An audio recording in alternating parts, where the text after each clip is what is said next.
All right, everybody, welcome back to another episode of Record Live. Jared, it's good to see you. How are you doing? I'm doing well. I'm in a slightly different setting today, Mary Ellen. I've been shunted out onto the balcony to keep my toddler entertained inside and get some peace and quiet for this broadcast. So yeah, it's good. It is what it is, working from home and these lockdown lives, but very blessed that we can work and that we're safe and healthy, and yeah, can't complain. Absolutely. When you look at what's happening in the world right now, it kind of lockdown sort of pales in comparison to all of the things happening in Afghanistan and all over the world at the moment. So yeah, we're very, very lucky. And I guess it's all about perspective. Yeah. So this broadcast is actually not live like we usually do, and that's for a very important reason. We have a very special guest today to talk about family and domestic violence in the church, and that is a big topic, something that we could talk about for many hours, I'm sure.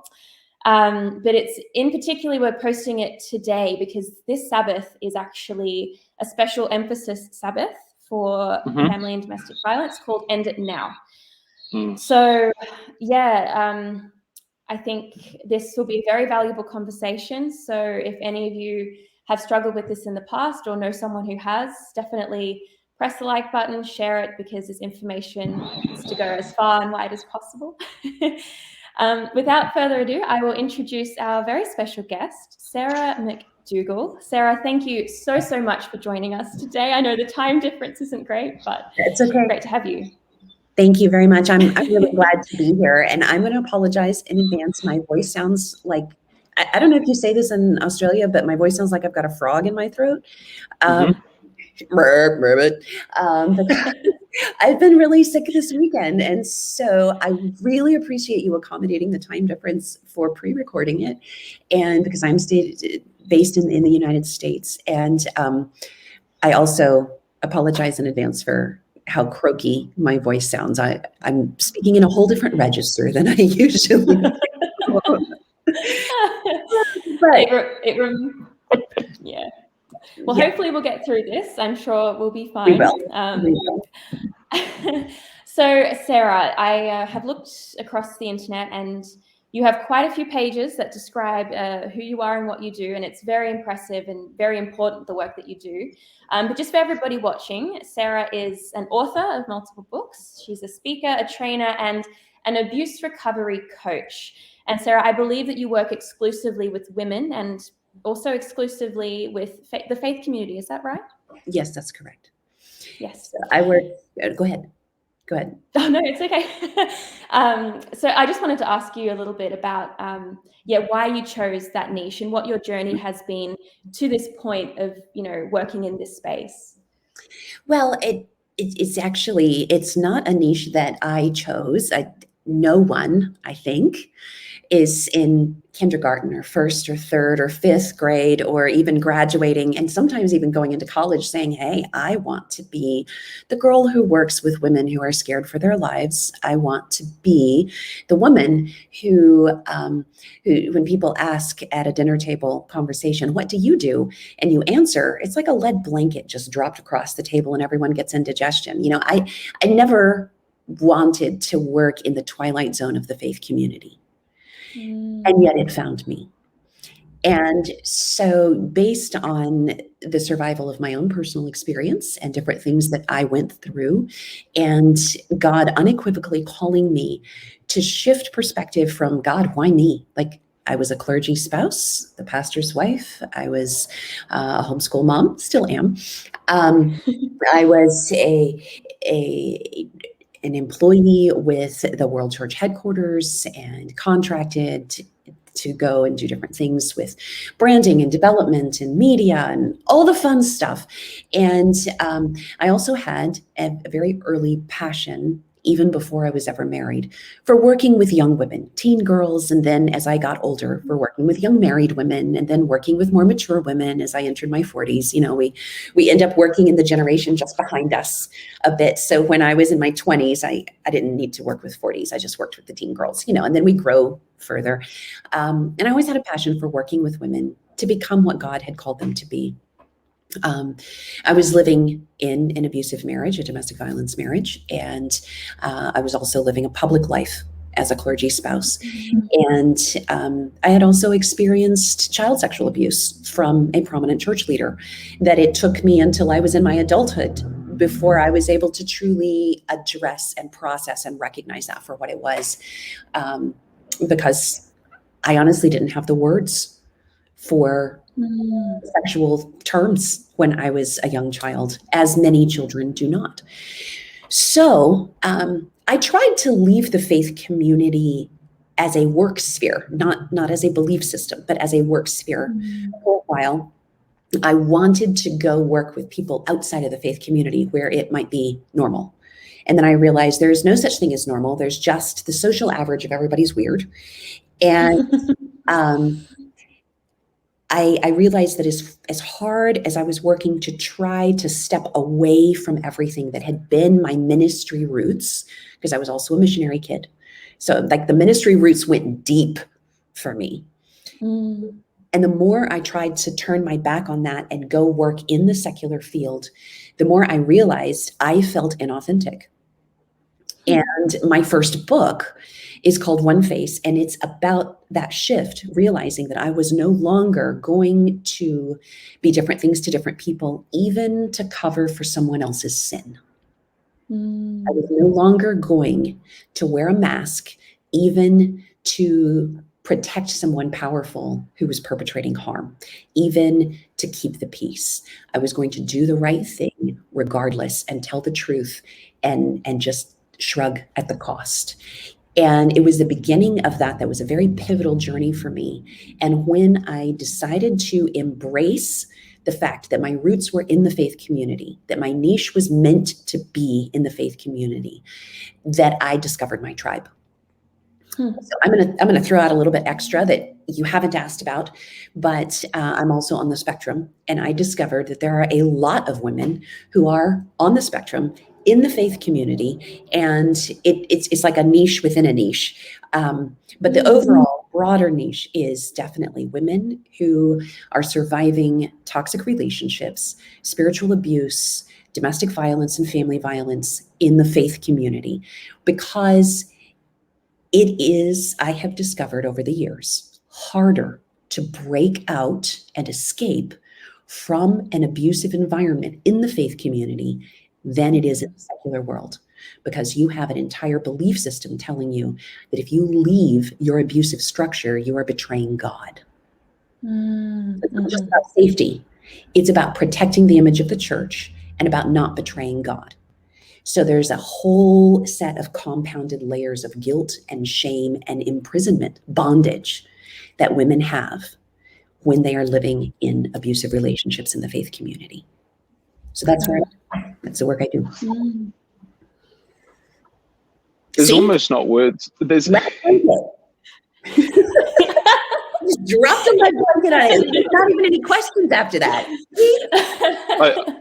I have a lot of questions, but I guess we first have to acknowledge what you've shared with us. It's a huge it is a weighty topic that we're entering into this morning or today, when this is played. And,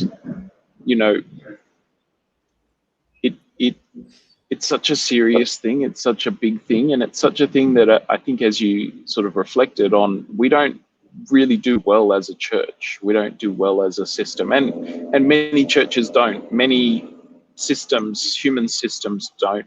But I just want to pick up a little bit on what you've sort of started to unpack for us. First of all, you've sort of shot a bullet through the lie that it doesn't happen in the church, because that's it seems to be a fairly pervasive myth. We don't want to acknowledge that it could happen, because if it does happen, it's just on the fringes. It's a rare occurrence. And if it does happen, they're not real Christians. So they're not representative of, they're just outliers. And yet it's more pervasive than perhaps we realize and we understand. It does happen in the church, and you've shared all the different connections and all the different layers where you've experienced different things. Why do you think, or how do we even start to address it as a church? What are some of the issues that are creating the perfect storm, in a sense, to make this happen? It's a really great question. And there are multiple layers of answer. I'm a bit of a nuanced responder, which on the good side, you're going to get a complex, comprehensive answer. On the bad side, it's going to take me a minute to just pull through that bowl of spaghetti. So I'm just warning you. There's no direct route. When we are looking at abuse in the church and family violence in the church, first of all, we have to realize that we have done ourselves a disservice by narrowly defining abuse as physical assault. Because abuse is actually a systemic pattern of behaviors. And when we begin to understand abuse in a gospel context, then we realize that abuse is not just a black eye. Abuse is not a broken arm. That is a factor within the larger context of abuse. But domestic violence, family violence, and abuse involves 13 aspects. Now, I'll give you a link to share later. Do you have show notes for the show? Where you put we'll add comments. You can add comments. Okay. So later I'll give you a link for the systems of abuse patterns of behavior chart. And it breaks this down very clearly. So I'll just go over it. And then anyone who wants to understand and unpack that more is welcome to download that free from that link. But when we have the systems of abuse, there are 13 areas where it shows up. First is children. Now, there's been a lot of news coverage over the last 5 or 6 years in Australia on uncovering systemic abuse of children. So when we think of abuse, we often think of child sexual abuse. We often think of hurting kids. We think of Indigenous schools where kids have been taken away and harmed. We think of religious schools or boarding schools. We think of the Catholic system where there's been a lot of press coverage. But it's not just in those specific hotspot areas. So children is the first one. Second is culture. And abuse that is perpetrated through culture can show up either in family culture or in socioethnic culture, where it's just, this is just how we do it where I'm from, and you need to get in line. So then there's emotional abuse. And we see the effects of emotional abuse in what we call ACEs, adverse childhood experiences. The more counts of ACE, adverse childhood experiences, that an adult has, the higher their healthcare usage, the higher their rates of depression, the higher their rates of potential suicide, the higher their rates of autoimmune disease. So emotional abuse, and later I will also I'll just put it in now, intellectual, psychological, and social abuse are also physical abuse of the brain and organ tissues. Because when someone lives in an emotionally, psychologically terrorist type of environment, they end up physically sicker. Period. So it is physical abuse. And on top of that, the scars of being emotionally cut down and psychologically or intellectually belittled and demeaned and disassembled piece by piece as your personhood, your autonomy, your humanness, those scars last much longer than a bruise that heals and then goes away. It's much harder to recover from a childhood of being told that you were worth nothing and that you were unwanted than it is to recover from even a broken bone.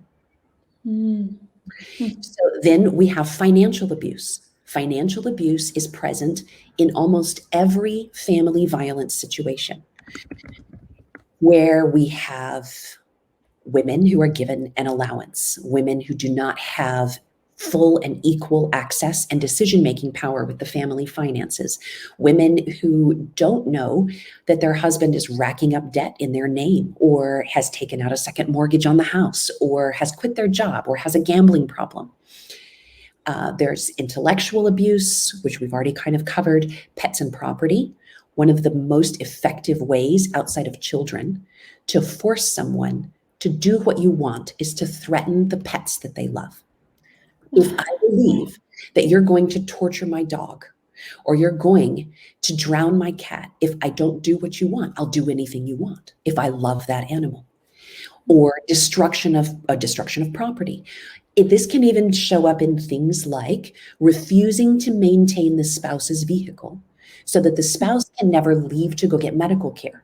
The spouse couldn't actually escape, especially if you're out in the bush, because she has no access to a functioning vehicle that won't strand her somewhere.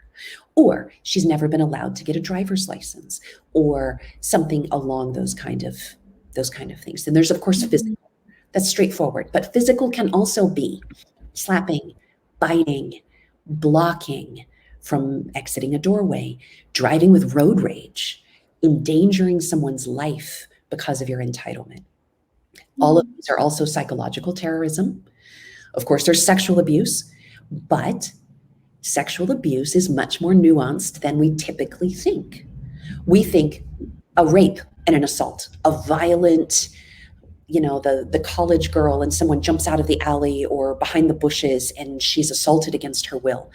But what about if we define rape as the absence of consent, what about the wife who is raped in her sleep throughout her marriage? What about the young woman who is under the age of consent but is told to believe that the mature man really loves her? And so she's coerced and manipulated and psychologically tricked into what she believes is consent when legally she can't even give consent. What about the spouse who has an out-of-control pornography addiction and maybe is even taking that and acting out in real life, but the wife has no idea. So she cannot consent. Her ability to consent is removed because of lies. And if she knew, she would say no, but she's not given the opportunity to say no because she's deceived. Then we have social abuse.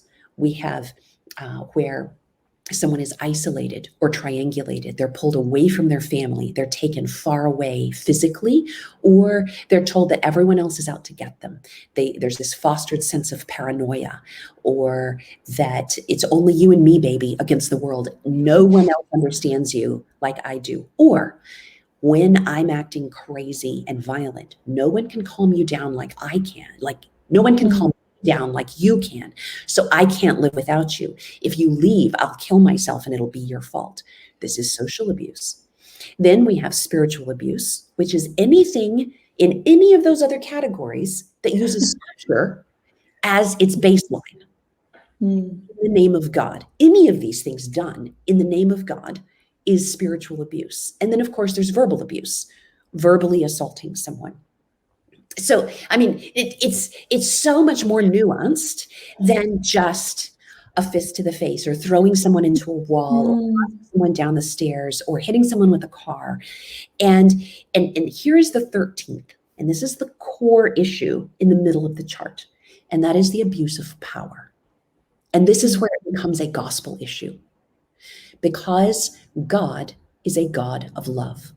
And when we misrepresent the character of God and we use God's name to entitle someone, whether it is a gender or a hierarchy or in a belief system or a clergy role or a teacher or a parent, to act abusively in an abusive pattern of systemic behaviors where they are taking their power and influence over someone else and using it to exploit or to harm, then we have the system of Satan.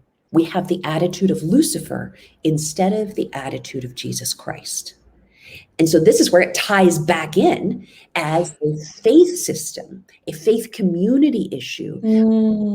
Should be making a powerful difference and standing up and saying, no, we make our places, our communities safer for the vulnerable, because every one of us uses our power to uplift, to protect, and to empower others to be more autonomous, to have more free will, to have more freedom to connect with Jesus Christ in their own way. I am not here to control, and neither is God. I am here to make sure that any influence I have is exercised to make you more free. Mm. And that's where Wow. the faith community can blow this. But instead, we have used the name of God to control more, to use our power against freedom more, to exploit more. And it's not about removing power, because everyone has power. A newborn has power. Diane Langberg, in her book Redeeming Power, describes how a newborn has the power to get exhausted, cranky 20-something adults out of bed every 2 hours. The newborn has tremendous power. They may not have strength. They may not have the psychological power, but they have power. Everyone has power. How do we use the power to exploit or protect? Wow. There is so much there. Sorry, I Thank told you. No short answers. We appreciate that. And that's important as well. I think just, elucidating and bringing to the forefront all of these different types of abuse is sort of, I think, the first step to addressing it, because, most people haven't heard of probably half of those kinds of abuse. And until you can identify it, you can't do anything about it. Yes.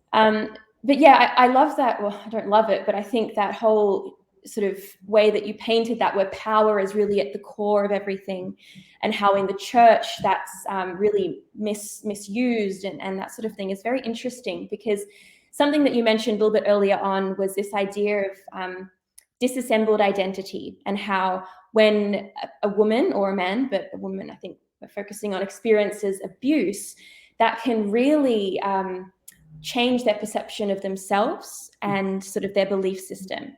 And whether that's gaslighting or whether that's, Stockholm syndrome or whatever it is, that's really fascinating to me, because I think, as a Christian, my identity comes from God, right?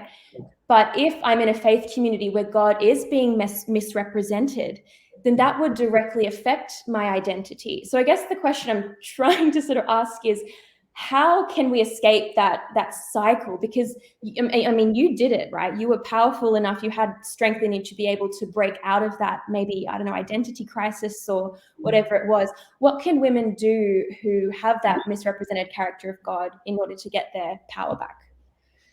That's a really heavy question. I love that you asked that. Again, you want a short answer, you're not going to get one. So I think this is important for men and women, because, and I'm going to step back from the actual question and answer the question behind the question, because somewhere someone is listening to this and they're saying, oh, but not only women are victims of abuse. Women can be abusers too. And yes, you're right. If this is you and you're thinking, oh, well, I'm going to tune out because this woman is just bashing men and assuming that all abuse is a male issue and women are always the victim, women cannot perpetrate abuse, just stop you right there. That is not what I'm saying. What I'm saying is, while statistics show that the overwhelming majority of violence victims are female, like between 70 and 85% of victims are female, and I have some data, we can go over that in just a second. That does not mean that women cannot act abusively or that men cannot experience abuse.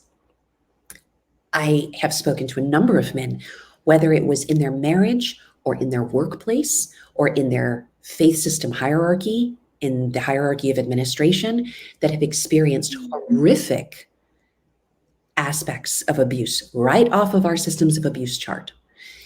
The thing is also, when we, as a faith community, so I'm stepping into another element here.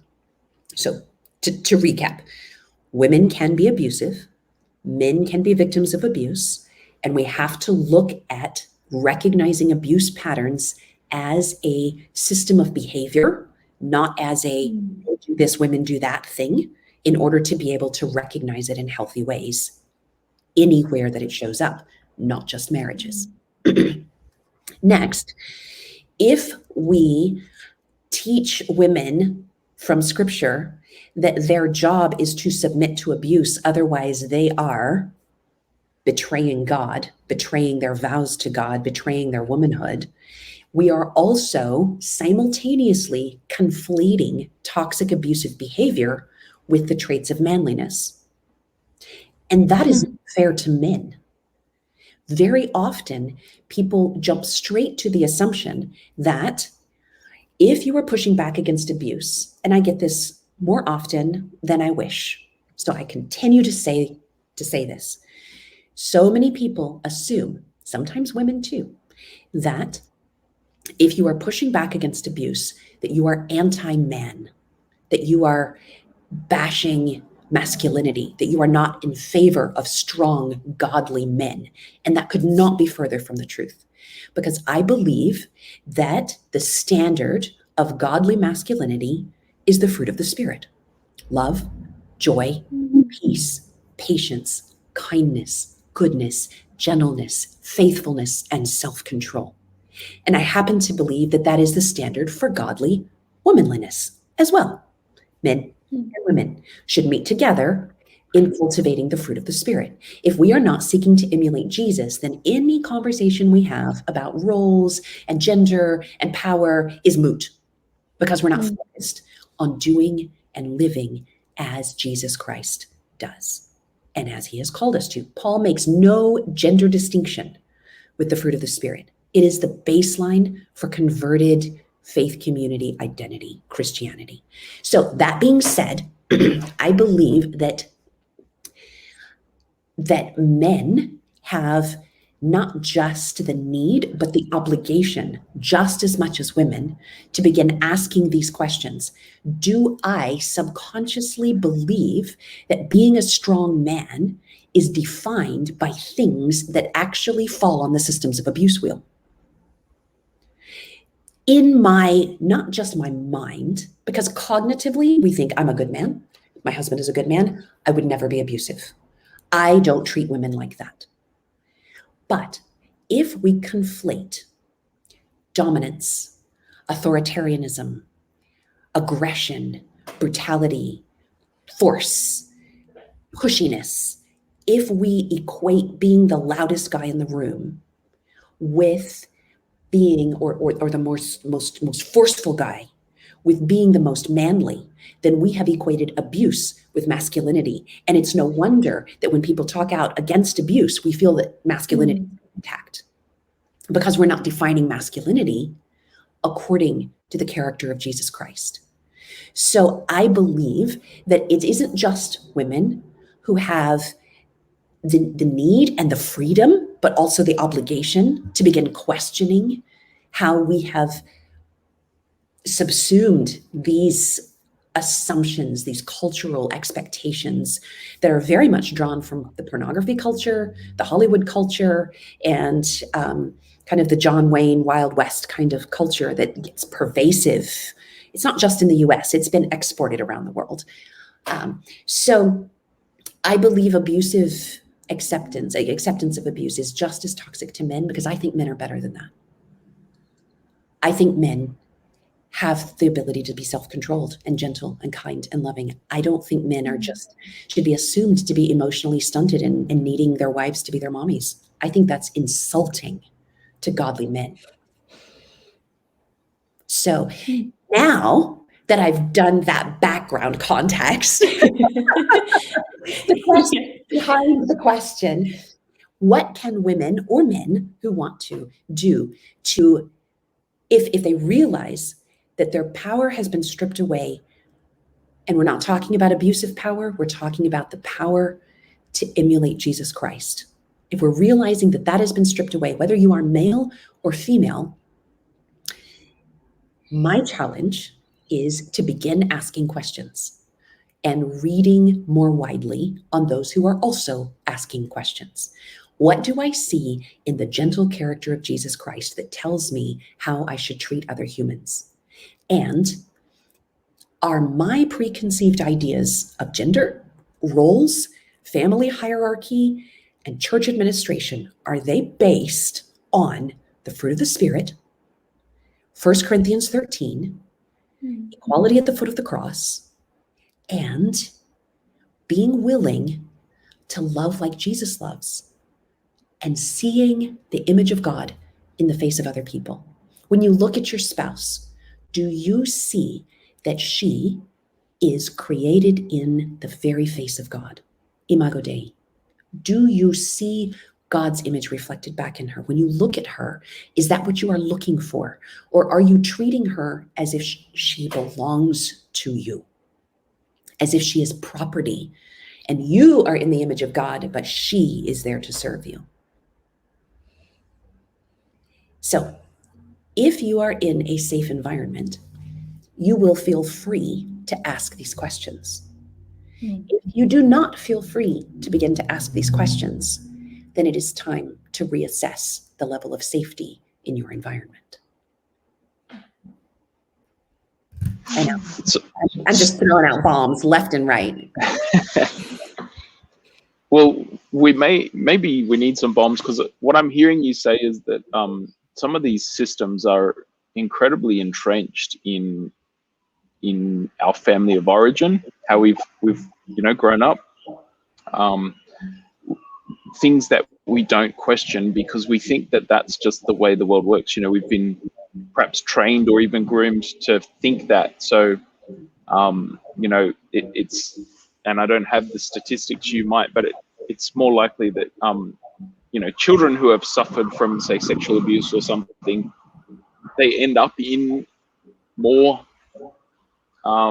problematic, Yes. adult relationships. There's a slight correlation there. And so it's almost like, we don't question the Bible. If we have sort of these inerrancy of the Bible readings and we have a certain interpretation of the Bible that we can't get around, if we have culture laid on top of that, depending on where we're from, our culture, family of origins, if we have certain strong personalities in our family of our parents, either our father or our mother who has, it's almost like rebuilding our whole identity.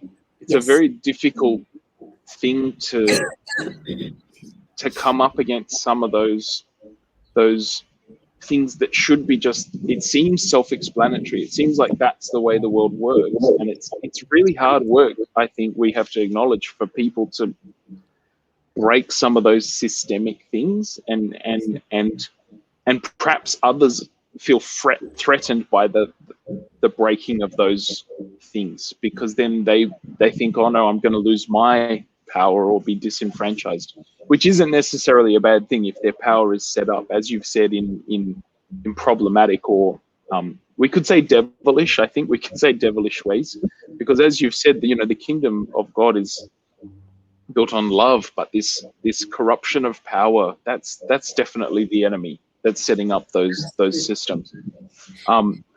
I don't know if I've got a question in there, but I just want to acknowledge how deeply entrenched some of those systems are, that we find, no wonder people find it hard to break out of some of these things.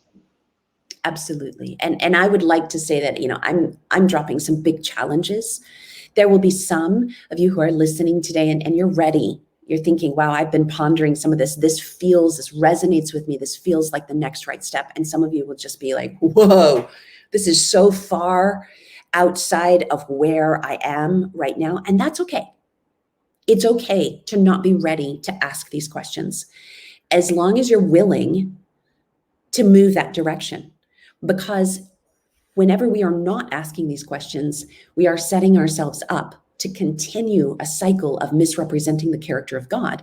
And that's honestly breaking the third commandment, taking the name of God and representing it in vain.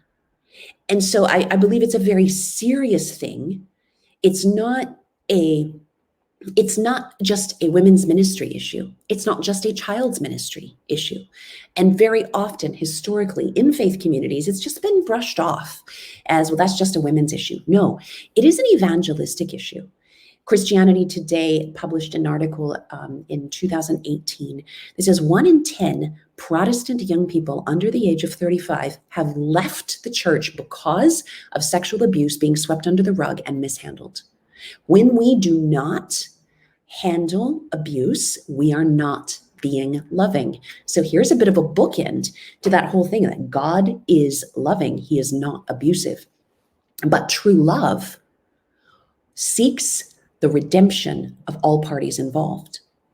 And most often, when someone does come forward with something that is questioning power or that is reporting abuse, most often that individual is met with pushback from the faith community, and the perpetrator or the alleged perpetrator is met with the illusion of grace.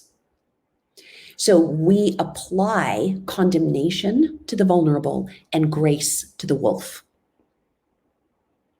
And we have those inverted, because the reason people ask, why do you speak out about how sex offenders do not belong in the church community, do not belong attending with families and children? Why do you say that pastors should be removed the first time there is indecency or sexual abuse or any hint of a verifiable affair? Now, I said verifiable.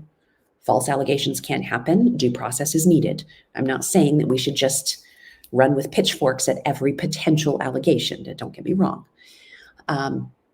False allegations are a form of abuse in themselves if you're trying to ruin someone's reputation. So let's just get that out there in the open for all the people who are about to have a heart attack, because, we want to protect everyone in power, right?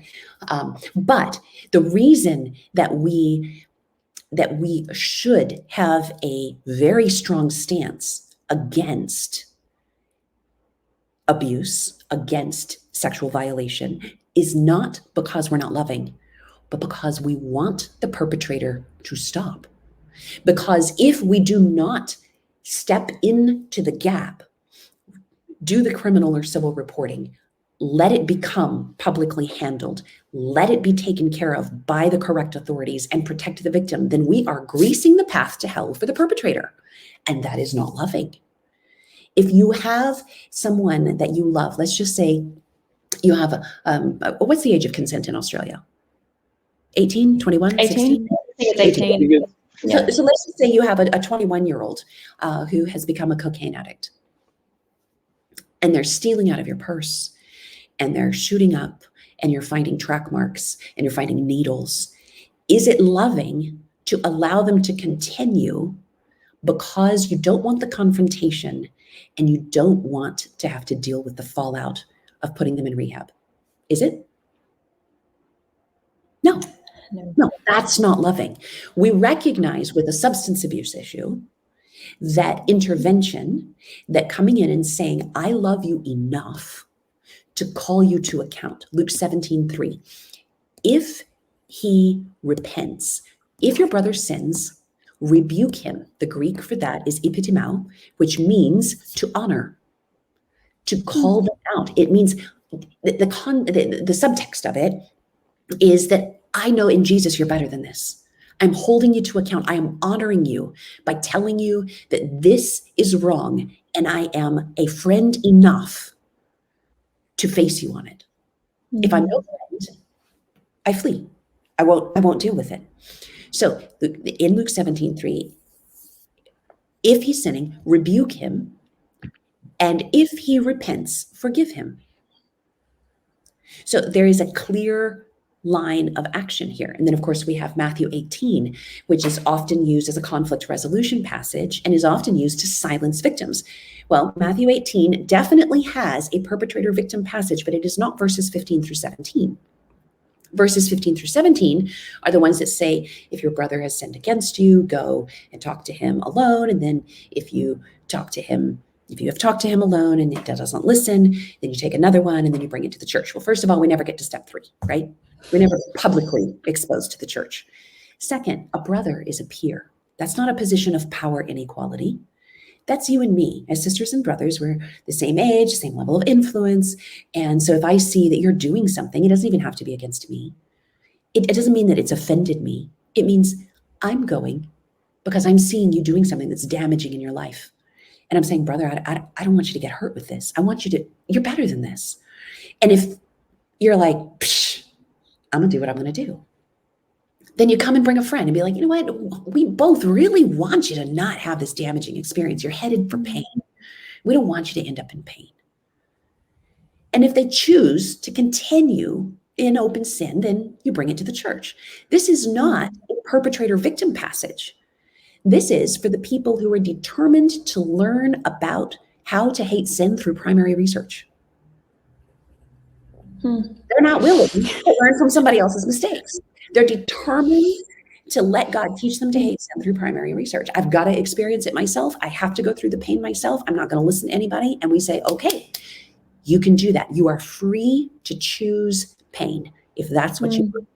The perpetrator-victim passage in Matthew 18 is verses 5 and 6. If you harm one of these little ones, and the term mikros can be either a child or someone who is lesser in power. If you harm one of these little ones, it is better that you have a millstone, neat neck, go swimming, because your conscience is dead. If your conscience is so dead that you can use your power to exploit someone of lesser power, then it's better for you to just be dead, because you're not coming back from that.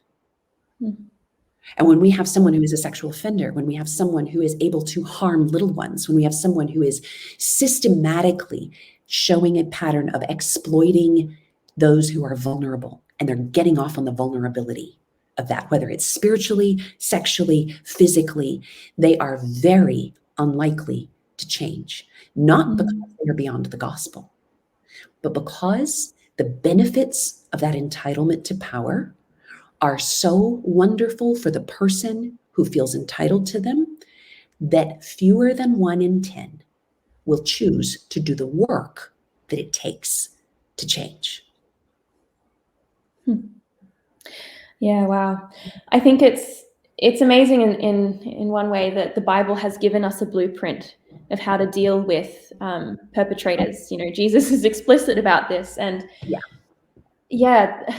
one thing that I wanted to sort of highlight, I guess, is more of a broad cultural issue from what you were saying, is that so often when we see someone, whether that's, as you mentioned, you know, a drug addiction, or they are a sexual perpetrator, or whatever the issue might be, so often as Christians, I think we've been conditioned, and I've written on this before, we've been conditioned to be like the nice guy, to be the people pleaser, to be the person who everybody likes, like a good Christian character, someone who's always happy and always nice. But that's not actually what it means to be loving a lot of the time. Exactly. Putting on facades, putting on faces. This is always talked about. So yeah, I think that's really interesting. You know, Jesus, in what he's saying here about how to deal with these issues, is not saying to be nice. He's saying to deal with it in a loving way, which isn't always like the nice way. But nice is not kind. Nice is a tool to get people to do what you want. Serial killers are very nice before you are taped up in their trunk. Yeah. An abuser can be very charming, indispensable to the community, but that is not kind. Nice is not a character trait. And that is why we look for the fruits of the Spirit, the kindness that goes deeper than nice. At the same time, when we are being the nice person, we are not being nice to the victim. If you are being nice to the perpetrator, you are being cruel to the person who has been harmed.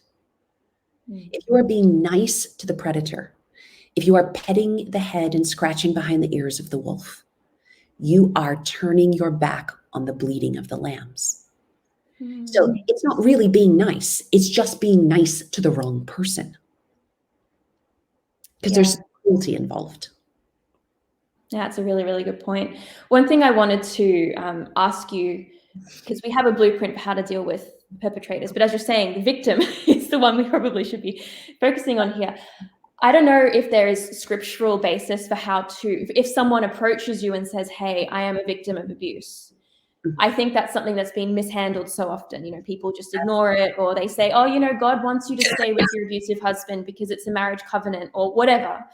How do you, like, what would you say if someone comes up to you? What can we do?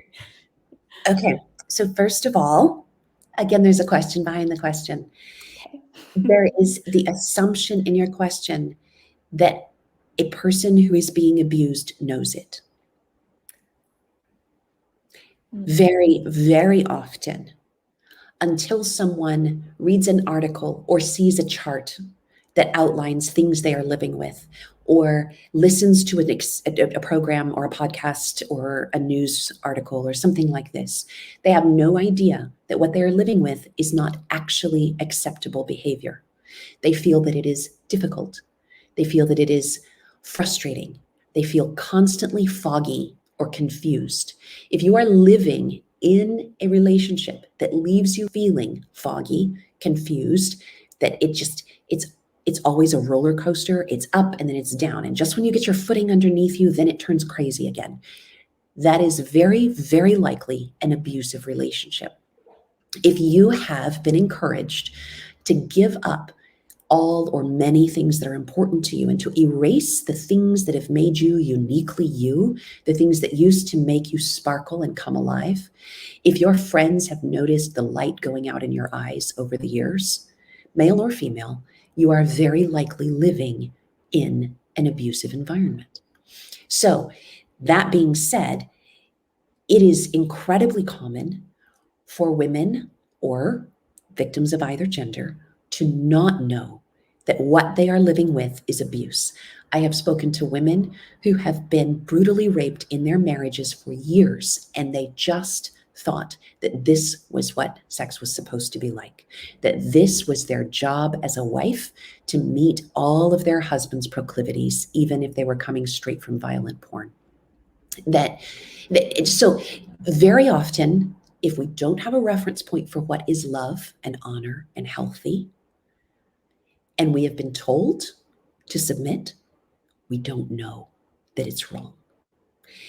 If you are awakening to this, or if someone around you has awakened to this and does express it to you, let's just say if you are a church employee or a church worker or a volunteer or just a caring family member, and you notice that someone is using words like, I'm just so confused, I can't figure it out. It always goes back to this. It's really rough again. I thought it was going to be better this time. He promised it wouldn't go back to this. These are signs of someone who has not fully recognized that they are in an abusive, toxic relationship. The first things that you hear will never be the full truth, because the victim has never initially fully come to terms with the magnitude of what they are experiencing. So anytime someone tells you something and you recognize it as a red flag, begin watching and observing. Listen, don't condemn. Don't force them to leave. Don't jump in as an advocate or an activist saying, oh, you got to get out of there. You got to go right now. You can get people killed if you don't know how to help them professionally make a safety plan. You do not know how dangerous, and I'm speaking now with family violence, you do not know how dangerous an abusive or controlling spouse may be if the victim has never removed compliance before. If they have always cooperated or just pushed back a little bit and then gone back to their place, and then they decide to break the ties or to truly seek help, you don't know how volatile their abuser can be. It's uncharted waters. So the very important thing to do, if the victim or the suspected vulnerable person is under the age of 18, you report to the authorities, period. You don't tell someone, you go to your pastor, you do not pass go, you do not collect $100, you do not make it anyone else's business. You report your suspicion, and then you let those take care of it. And you support the one who revealed the potential abuse. 93 to 97% of abuse reports are true. It is the same as theft reports, carjacking reports. It is no more false allegations in abuse than it is in any other type of crime. And during COVID and the pandemic, while other crimes decreased in Australia, family domestic violence went up by 13%. So it is a bigger problem now than it was a year or 2 or 5 years ago. significantly larger.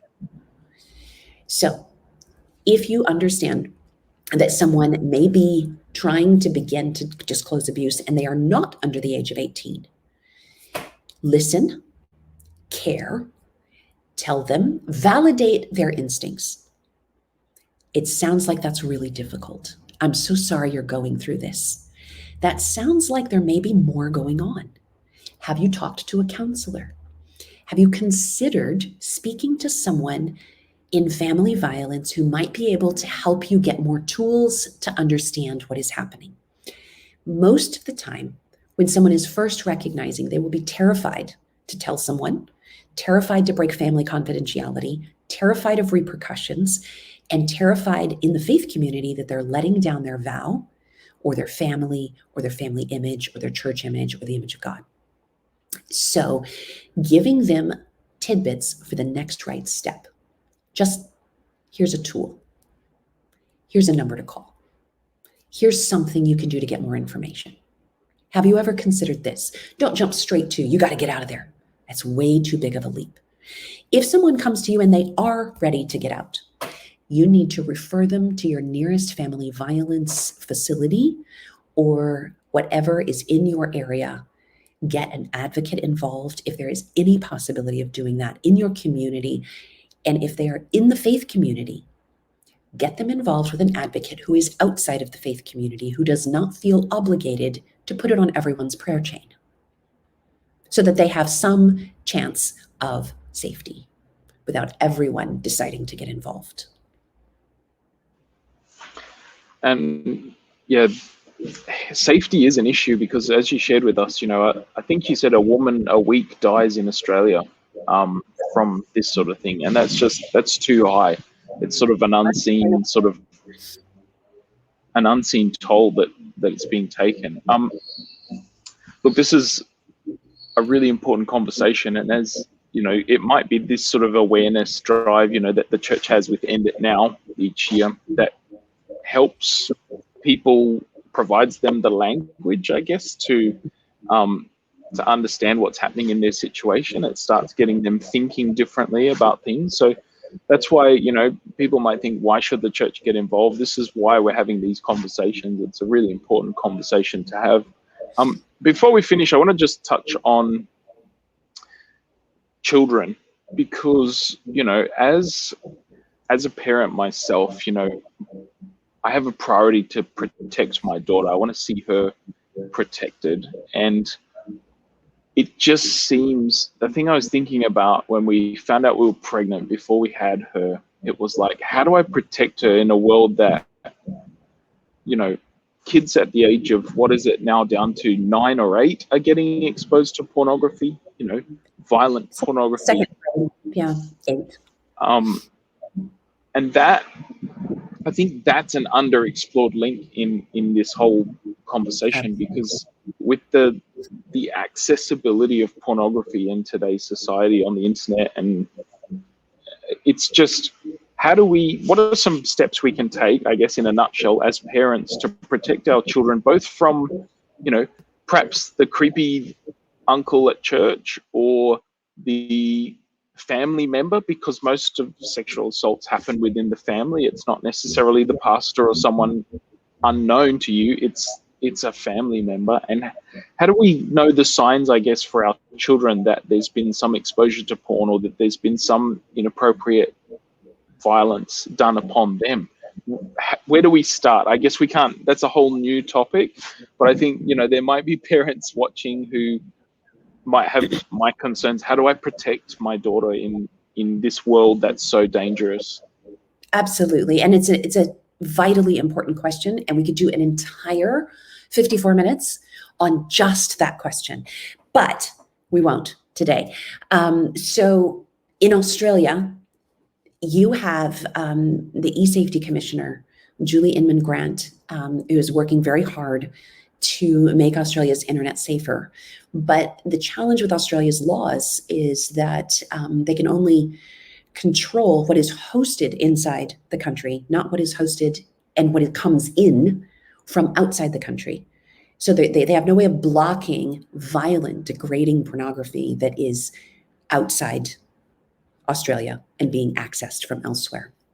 And it is absolutely pandemic among young children and high schoolers, to the point of reenacting things that have left kids crippled and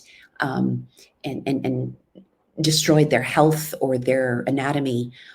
It's horrifying, the role that porn has in destroying our young children and our adults. And I just want to go on record here that biblically, I am 100% convinced that porn viewing is a sin and that it is adultery, full stop. It is looking for the purpose of lusting, for arousal, for sexual gratification. That is not someone you are married to, whether you are a married or an unmarried person. It is voyeurism on a screen for the purpose of lust. There is no way that pornography viewing of any kind is compatible with living the fruits of the Spirit, or with Ephesians 5 or Galatians 5, or any of the other pure-minded advice and counsel that we have as people of God. So that being said, it isn't just our children we need to protect from porn, because if we are trying to protect our children from porn, but dad is watching it, or grandpa, or the uncles, or brothers, or others are watching it, it is a losing battle. However, that being said, if your children are in a school system, one thing you can do is be a loud voice in your parent team at your school for very strong filters and Wi-Fi protection at your school. If your child is in private school, or I don't know, do you call it public school or a government school? I'm not sure how your systems are split up in Australia. But regardless of the type of school, you can be a voice for filtering. Now, here's the thing. Internet filters only prevent people from finding accidental stuff. Anyone who is 10 years old and has a YouTube access can find a way to get around an internet filter. But you can help your children not be accidentally exposed with very strong filters. Beyond that is where we have to, as parents, intentionally and proactively begin educating children from a very young age about a number of things. 1, body safety. 2, the holiness and sacredness of honoring other people versus exploiting them. And 3, developing the kind of relationship with our children where they feel comfortable to come and tell us anything uncomfortable that they have seen. So that can look like not necessarily even having a sex conversation, but implementing those principles. Now, I think it's very, very wise to use anatomical words, because when you don't use anatomical words, there's all kinds of room for kids to be mixed up. A disturbing but true story. A little girl tells her teacher, "Grandpa licked my cookie." And the teacher says, "Give him another cookie." And it wasn't until the next school year that someone else understood that in her family, her genitals were nicknamed cookies. And so she had been trying to report something. And simply because someone didn't teach her the proper anatomical terms for things, her attempt to report sexual assault went unheard, not because the teacher might not have cared, but because the right words weren't there. So just teaching our children from infancy, this is your knee, this is your elbow, this is what other things are called, and that's okay. They are all good parts of your body. Then we teach consent. If you are 2 years old and your 6-month-old sibling does not like you smacking them on the head with your spoon at dinner, you say, "Do you see that they're crying? That means they don't like that. When they don't like that, you stop." They didn't consent to that. They didn't say yes. And so if we teach children from a very young age, and I'm not saying we won't have to say it 10,000 times, but the concept is we teach them, if someone isn't a "yes, I want to do that game. Yes, I want to go for a hike," You don't cajole, you don't persuade, you don't push, you don't plead, you don't manipulate, you don't try to get them to change their mind to do what you want. You say, okay, that's fine. Let me know if you change your mind. And you respect their preference. And then as they become of an age of sexual moral awareness, then we say, hey, you know, that concept we've been teaching you this whole time in your life, it applies here too. But we've laid the foundation. Instead of telling little girls, oh, he's mean to you because he likes you. No, no one should be mean to you as a result of feelings for you. If someone likes you, they should be more kind to you, not less. Don't have those expectations that abuse is somehow, or mistreatment is somehow the outflow of someone's romantic attachment to you. And that gives them permission to treat you badly. So things like this can shift the conversation. And I will give you the link to it. I have a parenting resources list where I have a curated collection. It's free to download on my website on wilderness2wild.com. And under giveaways at wilderness2wild.com, you can download a number of free things. The systems of abuse chart, the sexual ethics policy sample, the feelings and emotions chart to help you with your children articulating their feelings, a survivor's packing checklist if you're getting ready to flee, a lot of things. And one of them is a parent's resource list. And in that, I have a list of age-appropriate books, starting with resources for age 3 and up, that introduce the idea of good pictures and bad pictures, of exploitation, of addiction, and of sexuality and human reproduction in gentle, biblical, safe, healthy ways, so that you're not scrambling in the dark for conversations your parents may never have had with you, trying to reinvent the wheel and being like, I don't know how to do this. What am I supposed to do? What do I say when? How do I say this stuff? Now my hair's all messed up. It's all good. So, you know, the resources are there and it's there for free. So anyway, that is something I'm happy to provide to anyone who wants it.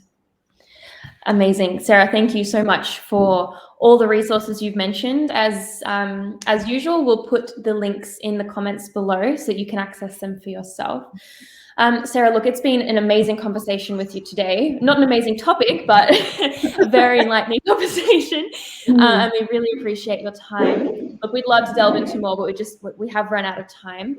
But is there maybe just like a last comment or takeaway message you'd just like to leave with people before we show them your resources and how to access more? Absolutely. And that is just, if you have experienced abuse, I want you to know that there is a tremendous amount of hope for freedom on the other side of this. If you have felt exploited or abused or dirty or taken advantage of or disassembled, there is hope to find healing. And organizations like mine, Wilderness to Wild, and also others, End It Now, it has tremendous resources. And I link to a bunch of other resources that connect with different personalities and different people in different places on my site as well. There is a whole tribe of survivor warriors who are there waiting for you to join them, to have your back and support your journey out of the wilderness. But don't lose hope just because it feels hopeless right now. Wow. Very encouraging words. So as mentioned, thank you, Sarah. As mentioned, we will link those resources below. If you haven't heard of End It Now Sabbath and you would like to do something with your church this weekend, you would like to support that in some way, do contact your local pastor or your communications rep. I'm sure that we can even contact us at news@record.net.au and we can send you those resources or links to other things as well. Jared, anything else we need to say before we wrap up? Oh, I think we may have to have you on again, Sarah. There's so much it feels like we can't cover, and maybe we can get into more different specific topics at another point. But thank you so much for joining us. This is I'm very passionate to see this sort of thing in our church papers, in our, services, in everywhere that we can talk about some of these things will hopefully protect and save people from going through this. It's so important to have awareness and the knowledge of these topics. So thank you so much for the work that you do and are doing, and your availability for us and for the World Church to help roll out this End It Now Sabbath. Much appreciated. So thanks for joining us. My pleasure. Thank you everyone for watching. If you'd like to learn more about what Sarah's talked about, you can visit her website at wilderness2wild.com. Again, that'll be linked below. And we will see you next week. Have a lovely rest of your week. Bye. Bye.